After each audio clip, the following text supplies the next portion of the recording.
Alright everyone, here we are, tech tips from your boy. So here in the shop today I got a set of carbs from 2002 Yamaha GP1200r jet ski.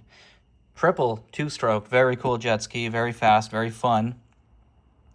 But sometimes, not all the time nowadays in the year of our Lord 2026, you will find, if the carbs have never been touched, in this little hole right here, and there's also another hole. There's two holes on each carb, one for a high-speed mixture screw and one for a low-speed. And if they've never been touched before, these are going to be plugged by a tamper-proof cap. Okay? This is just a brass plug. They're put in place. It was an EPA requirement back in the day so that we couldn't touch the mixture screws. Now, most people have taken these out at this point, but if you run into a scenario where you haven't taken these out, it's really easy to get them out. They are pressed in. They're not that hard pressed in. So you're only going to need a couple tools, really. So first things first, this is what I used. Okay, you're going to use a drill bit of applicable size in your scenario because this can happen to a lot of different carbs. In this case, I used an M5 by 0.8 tap and an M5 drill bit, right? So here's my M5 drill bit. Here's my M5 by 0.8 tap. And this is my custom-made little press tool. I used a 9mm socket on this one, but it can change, right? So it's real easy. What you're going to do is you're going to go to your plug. You're going to take your drill bit, and this one doesn't have it on it, but you're going to take some tape and wrap it off so that there's only about 6mm showing on your drill bit.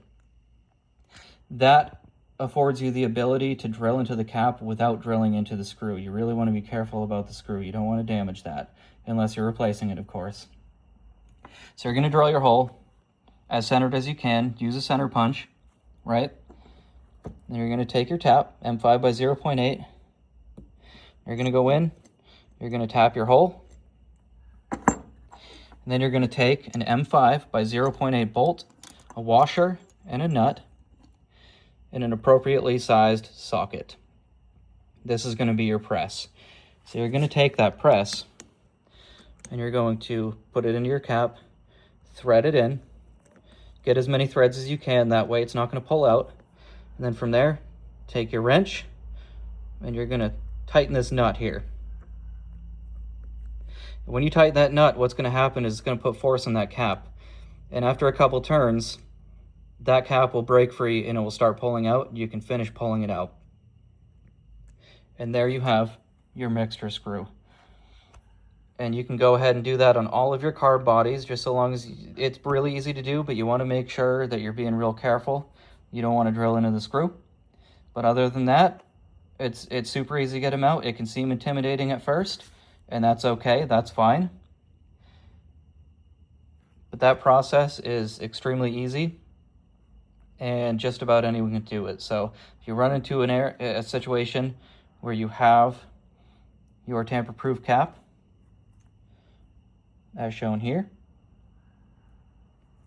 use this process and it'll come right out, no problem.